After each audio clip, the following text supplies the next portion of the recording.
had a gentleman that came. He was moderate scarcity. He was doing the right things, saving for retirement for him and his wife, but he was so worried about retirement, which was like 30, 40 years out, that he wouldn't even take his kids on vacation or to Disney, which to me is missing the point. If you're making those kind of fear-based decisions and you're not even enjoying your life, you're saving for something, that's a good thing, but maybe for many of them, the wrong reason.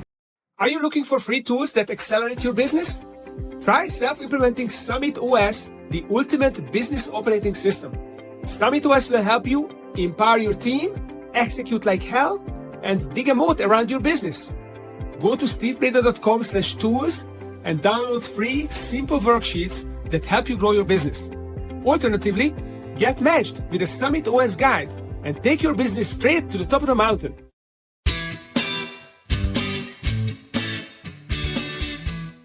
Good day, dear listeners. Steve Prader here with the Management Blueprint Podcast. And I have today Dr. Sharon Spano, executive coach and business strategist, and the author of The Pursuit of Time and Money as my guest. Sharon, thanks for joining me on the show. Thank you so much for having me, Steve. I am looking forward to this. Yeah, I am very curious about what you're bringing to the table. You have some original ideas on executive coaching and business strategy. But let's start with my favorite question. What is your personal why, and what are you doing to manifest it in your practice?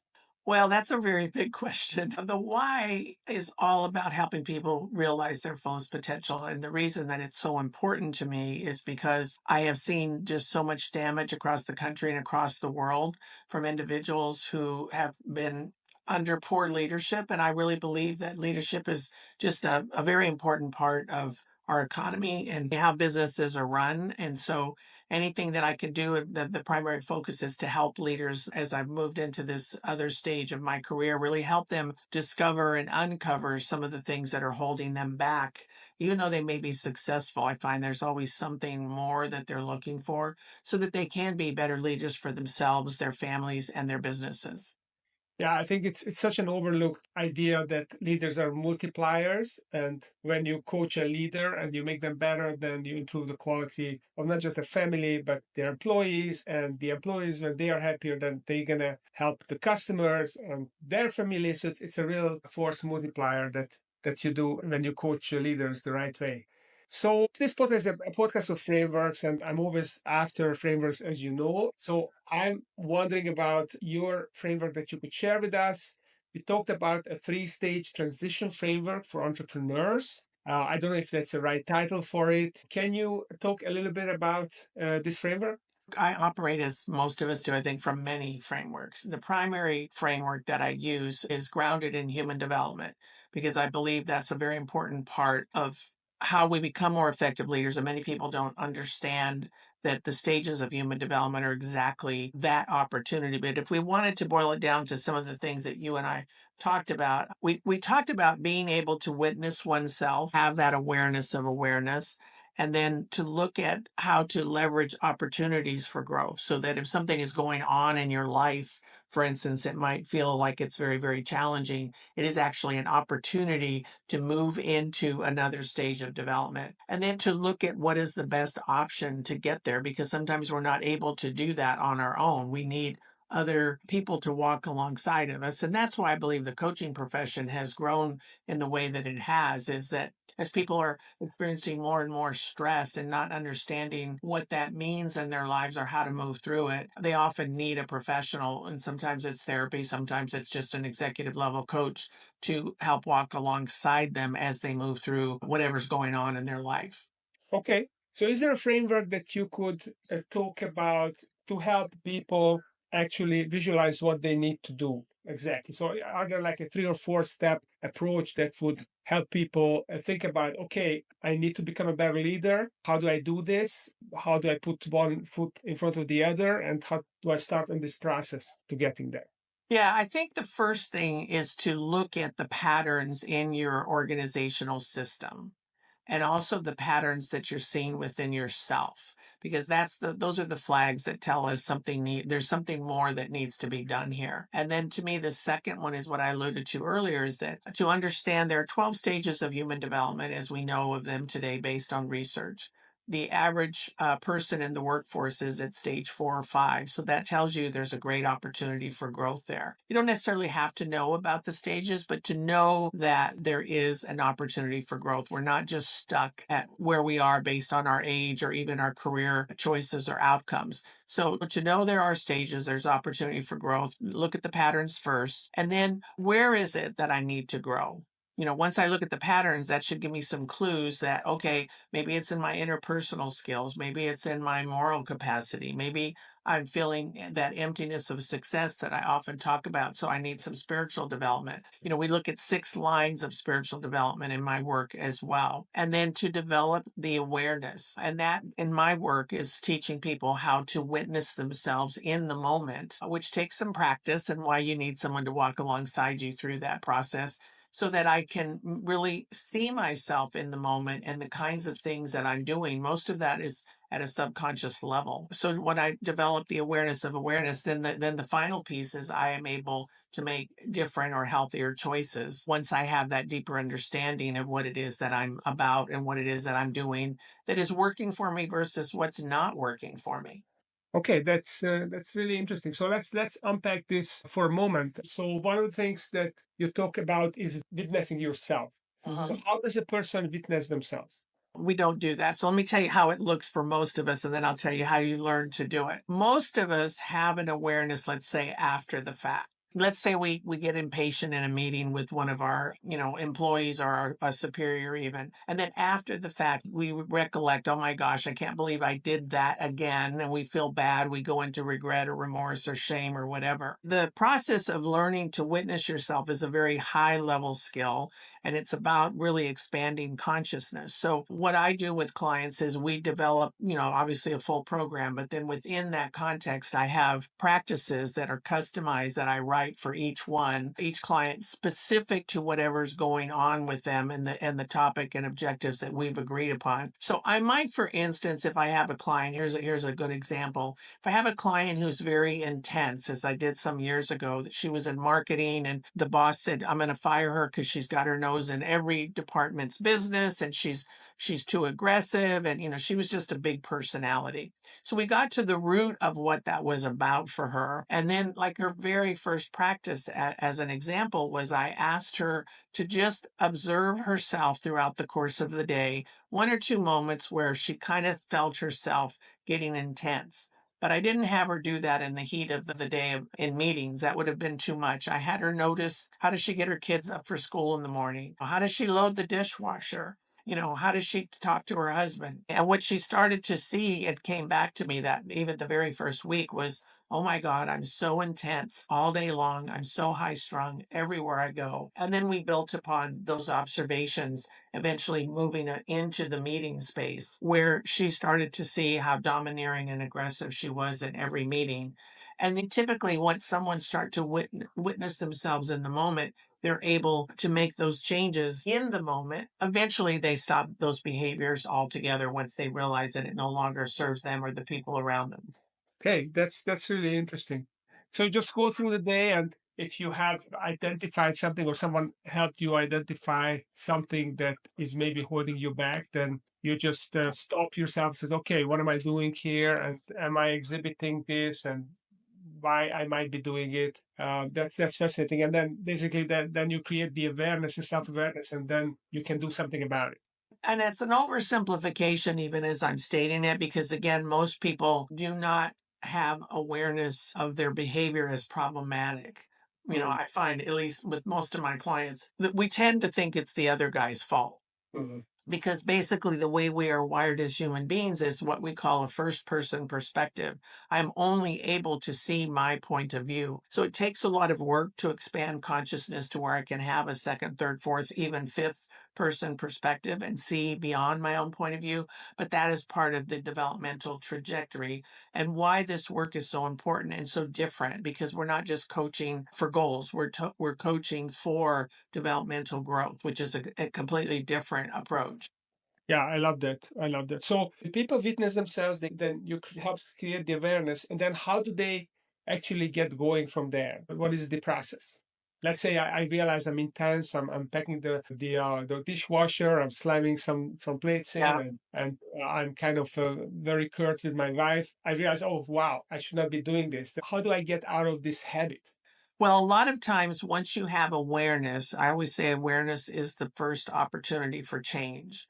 So, with my clients, I'm not even suggesting or dictating the change. I'm just helping them. I'm creating the container for them to witness. And then we work through it. They report the patterns back to me. And Yeah. in reporting the patterns, they start to change automatically. If there's areas where there's trauma, and often there is trauma in the background, then we have to do another layer of work to deal with that trauma. And there's many different ways that I do that because all of my work is trauma informed. But if they're on their own and trying, they're only going to probably get so far. Because again, if you don't have a trained professional that can see what you're not able to see and hear what you're not able to hear, you're only going to go so far. So I like to think of the developmental stages, the 12 of them, like a mountain, even though it's not a hierarchy in the traditional sense. If you imagine, stage one is a baby in a crib, and all that baby can see is their fist, and they don't even know it's their own fist for a long time. But as you expand consciousness, you have, let's say now you're at the top of that mountain. And imagine on a clear day, you can see 7 states from there. You have a much broader awareness and a much broader understanding. We know that people do not move into the later stages of development unless they do a significant amount of work, and it can take probably anywhere from a year to 2 years to move to a later stage. The idea, Steve, is not necessarily to move to a later stage, but to live the most robust experience of life at whatever stage you're at. Mm. But I find most often, if people, for instance, entrepreneurs often fall at what we call the achiever stage, where they're chasing time and money and all the accolades and all the things that all of us as entrepreneurs even look for. Then as they move on, sometimes that's where that emptiness of success comes in, is now I have all that, but what does it really mean? And I'm working extra hard to keep the machine running, and I'm feeling very sad or anxious or depressed. Often that means they're leaning into another stage and they're wanting something different or more. And that's where I think they're wise to seek out a developmental coach, or if they have severe trauma in the background, which many do, then even more extreme measures depending on the nature of the trauma. Okay, so that's very interesting. So basically, there are 12 stages of development, and Hmm. to expand consciousness, I Yes. guess. And then you are on a certain stage. You're not aware where you are, but with coaching you can figure that out. And then your solution may just be to have a more robust life in whatever stage you are. You become more aware of what you're missing at later stages. So you want to get to the next stage, and then you want to work on this. But it's kind of optional whether some people want go there. Some people don't want to go there. Yeah, and the other thing that we say about stage development that I think is important to understand is that we say everything transcends and includes, means that it goes with us. So even that shadow side of us, that dark side of us, if we're not doing the work, we might advance to another stage, but we're bringing all that dark side with us. So, we want to do that work around those elements that are not serving us so that as we advance, we're healthier. And I like to compare it to an infant because we've all been infants or been around infants. And so when we talk about development, I always say, easiest way to think about it is a baby does not forget to crawl when they learn to walk, when he or she learns to walk. They just crawl less and less often, right? So we bring everything along with us as we advance, good, bad, and ugly. The point is to perhaps do something that allows us to bring more of the healthier side along.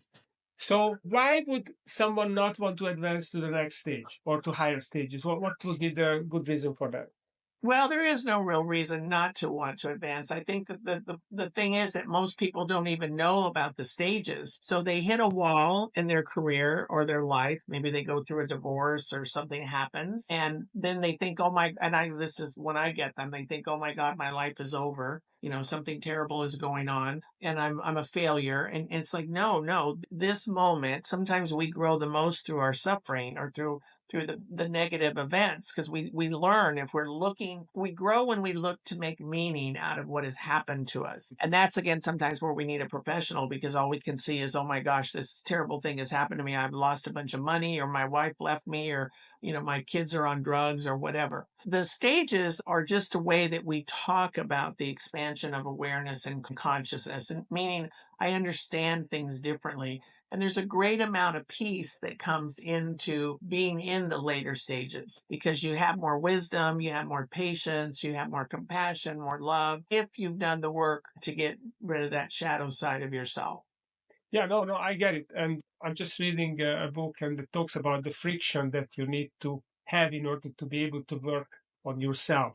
So if Right. you have a very easy life, then you have no raw material to work with. So Yeah. that's a fascinating topic. But what I'm curious about is why do some people, so they work with you, they realize that they're at a certain stage, they have the awareness, you have them find the awareness of it, and now they are aware that there are other stages. Why would someone not want to get there? That's kind of what I'm wondering. Yeah, I've not met anyone that once they know about the stages don't want to get there. And even if they don't know about the stages, they want something more in their lives. And so they're trying to figure out what that more is, or how to get that more, even if they know it. So I don't think it's a question of not wanting to. I think it's a question of not knowing that human development is available to us. I mean, here's how I think about it, Steve. It wasn't that long ago that we used to think people didn't develop or mature beyond the age of 21. And we were basing that on the frontal cortex of the brain, because that is about that. It's a little different for men than women, but that's when that frontal cortex fully develops in the human brain. But Mhm. if you think about, that's really kind of ridiculous, right? Because we continue to have all these life experiences after 21. So we're going to either grow or we're going to regress. And people that get stuck in the earlier stages, I mean, like the adolescent stages, what we refer to as the pre-conventional or conventional stages, they are often so traumatized, or there might be a drug addiction, for instance, that keeps them kind of stuck developmentally. Our prisons are full, unfortunately, of human beings. When I wrote the book on the pursuit of time and money, I did it looking through the lens of the stages. And we know that people in the earlier stages, they don't have the ability, literally do not have the ability to see the ramifications of their actions in terms of time and money. It's instant gratification kind of thing. And so that alone, if you're having trouble with time and money, that's something to look at, to tell you there's an opportunity for growth there. Because as you mature, you should be able to see further out in terms of time. I should be able to see, well, if I do this, this is going to impact me the next 5, 10 years. And also with respect to my use and appreciation and responsibility around money. Okay, so we're gonna talk in 30 seconds about your book, The Pursuit of Time and Money. But I'd like to just ask a follow-up question on what you mentioned about the emptiness of success. So why do people get to feel the emptiness of success, and how does that connect to the pursuit of time and money? And then also please share with us why you decided to write this book. I decided to write it because what I saw with my clients was people either had a lot of time and no money, or a lot of money and no time, because they were working so much. So I was curious about that. So the emptiness of success comes to what I mentioned earlier, is you acquire a lot, particularly the achiever stage. That's what that a stage is all about. As I said, your entrepreneur's land. Expert stage is before that. That's where a lot of, it's not necessarily directly correlated, but we see a lot of people like your financial advisors, engineers, people of that nature in that stage before the achiever. But often they just get to a point where they have, all the degrees, the clients, the money, the house, the cars, all of that. And then again, something is missing. And so I wanted to explore that through the lens of developmental stages in time and money. And we saw very interesting things in that early research. And one of the most interesting was that moderate scarcity and moderate abundance looked the same in terms of the things people were saying and doing. The difference was that the moderate scarcity, they were making fear-based decisions rather than sensible decisions for the future or whatever. So it's very complicated and hard to talk about in a few seconds, but I hope I answered your question there. Yeah. So people basically they feel like they achieved the success they set out to achieve, but it doesn't feel as good as they thought it would feel because it's just not enough to have the money, but you also have to have meaning, and there are lots of layers there. So tell me a little bit about the book, The Pursuit of Time and Money. How does it help people? So let's say I Yeah. reach the stage. I feel this emptiness. I'm financially abundant, but I don't have friends, or I don't have good relationships, or I don't know why I'm doing this in the first place. Whatever it is, what does it do for me if I read this book? How is it going to change me? Well, what I did on the book was when I made the correlation between the abstract and concrete nature of time and money. We don't talk about the two of them and how really intertwined they are often. But what I found was that people have issues with time. They often have issues with money. So we did some work around that. And then I break it down into the stages and how each stage, there were categories that came out of the initial research. And we kind of helping people see, like, for instance, generosity is one, but each of the stages look at generosity differently. What does responsibility look like? And then I have reflective practices at the end of each chapter. So you can really start to look at, well, how is this showing up for me? Another aspect that was very important in the book was giving people a chance to understand that how you use your time and money in relation to the people in your life really tells them how you value them. Am I giving my children my time? Am I hoarding my money? Like, for instance, we had a gentleman that came, he was moderate scarcity, which was a great example in that he was doing the right things, saving for retirement for him and his wife, but he was so worried about retirement, which was like 30, 40 years out. I can't remember exactly, that he wouldn't even take his kids on vacation or to Disneyland. And they lived in the Disneyland, LA, Southern California area, which to me is missing the point. If you're making those kind of fear based decisions and you're not even enjoying your life, you're saving for something, that's a good thing, but maybe for many of the wrong reasons. So those were some of the things that we looked at in the book. The other thing, Steve, I want to say for your listeners is that we have developed a moderate quiz, because the way we look at where people are in terms of their stages is very complicated. The assessment's complicated and it's quite expensive. So I developed a quiz that looks at the 6 major stages that most people in the workforce are in. And it also has input in the report around your propensity for time and money use and experiences. They can go to that, where we'll have also your podcast and everything on a specific page on my website. And that is SharonSpano.com, all lowercase, /management blueprint, lowercase. And if they go there, they can take that quiz, and also the podcast that you and I are doing today will be there as well. Okay, fantastic. So they got it already in place. You're going to put it on the show notes as well, so people can just click on it and find it, but definitely through your website as well. So let me ask you kind of more of a general question, which is not connected to your work directly, but you work with a lot of entrepreneurs, and you see how they operate, what are the good decisions, the bad decisions they make. What do you consider the most important question for any entrepreneur to ask themselves? Well, that's a great question. I think because again, everything I do is so customized and dependent on what's going on with the individual. But maybe it's about asking, am I being the most effective leader / human being that I could be? Meaning not just in my business or my work, but for my family, because I see that disconnect every day. And it's of great concern to me that we are losing families for the sake of our businesses. And I would like to see high impact leaders be well rounded and that their life is integrated in such a way. I'm not one that believes in work life balance, but integrated in such a way that they're fulfilled in every area of their life. So if you're not feeling that, like I run into a lot of people who they don't know how to connect with their kids now. I mean, literally, like I don't have a relationship with my children. Well, then that's an area that we might focus on in our work together if that's something the client wants. So I don't think you have to sacrifice your family for your business, I guess is what I'm saying. And if it feels that way, then maybe some things need to be recalibrated. Yeah, I always felt like it's the easy thing to just focus on a single thing and neglect everything else. That's kind of Mhm. a cop out, because, Right. of course, we can be better than others if you're just singly focused on one thing. But life is more of a marathon than a sprint, and you Mhm. have to keep more plates in the air to have long-term success, which is very difficult. So before we wrap this up, Sharon, I'd like you to just run through the 12 stages of development. So what are the 12 stages? The names of them? Okay, Yeah, well, whatever short way you can. I mean, that's a very big question because there are many. The first one is like conformist, there's expert achiever, then we go into pluralist, there's construct aware, that's not all of them, and then there's illumined.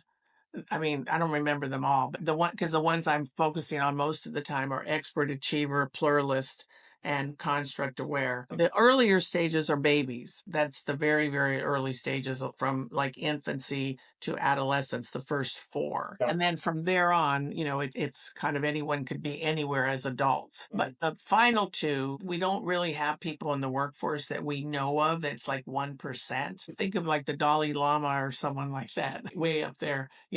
Jesus might be way up there. Construct aware is about 5% of the population, as we know now, based on the research. And I did have a client years ago that was a pluralist. She was an attorney, which surprised me. So each one has, different perspectives and things that matter to them, which is what I go on in the book. So for instance, with money, again, I mentioned the achiever is chasing money. But when someone gets into the later stages, like construct aware, where the 5% of the population are, it's more about they think of money at that stage as in service to humanity. So they Mhm. want less toys, jewelry. They're going to be more of a minimalist and thinking more about the greater good. One is not wrong or better than the other. It's just different. Mhm. Yeah, so it feels like it's all about the consciousness of the person growing over Mhm. time. And first, you just the conformist. I mean, I can see in companies, people join in the company and they don't experience, then they just want to follow blueprints and they Right. just want to be told what to do and be accepted that they are doing what they need to do. And then as they develop their expertise, then they develop more autonomy, and over time they start to manage people, and then they start to lead people, and then they have to think about the bigger context of the organization as they Right. rise in the ranks. And the CEO is thinking about the annual plan, and then maybe an entrepreneur that has multiple businesses, they are thinking about the industry and the impact. And then you become a statesman, then you can think about the generations and stuff like that. But you could still be at those levels thinking of all those things and still be at an early stage. That's the interesting piece, is that often the earlier stages are more concrete in their thinking. Like I've seen this in the United States right now. I believe our leadership for the country is very concrete achiever stage and not necessarily thinking about the rippling effect of actions on the global. They're not Mhm. able to think globally, where people in the later stages are much more likely to be abstract thinkers and have consciousness and understand the rippling effect of one action on many, many others versus just what I want. So it's very interesting because I think it's happening around the world. It's almost a backlash.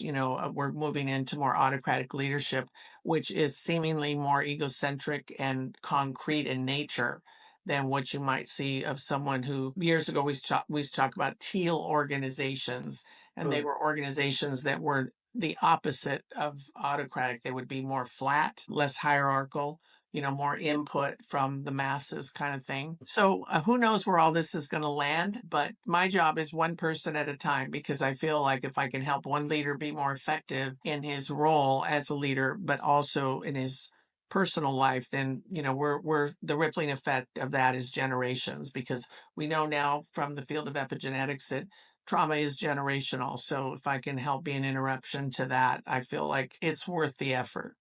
Yeah, we have to make the difference that we are positioned to make and make the most of what we have. So I totally agree with you. And it is a fascinating topic, and we could take this to different directions and make it much bigger. So I love the frameworks that you shared about witnessing yourself and creating the awareness and observing the patterns and working through some trauma potentially and make some changes in our lives and try to get to the higher level of consciousness and development. So, if you would like to learn more about Dr. Sharon Spano, then check out her website and her LinkedIn page. So, Sharon, can you share your website? Yeah, it's easy. It's just my name, Sharon Spano, SP as in Peter, ANO.com. And then for the assessment that I mentioned, it would be / management blueprint specific to this.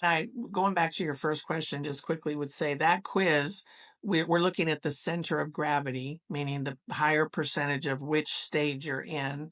But we also give you a report that shows you all of them, of the six, not all 12. And it tells you specific things that you could do for the other two that you are also, because you're never just in one, but you do have a center of gravity. So it gives, an opportunity to take that first part of the framework and develop some awareness.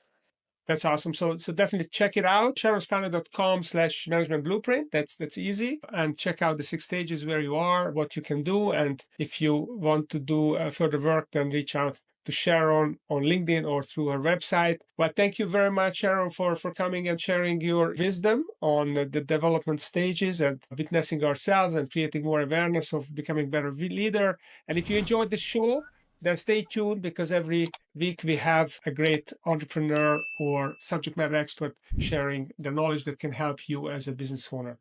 So thanks for coming, and thank you for listening.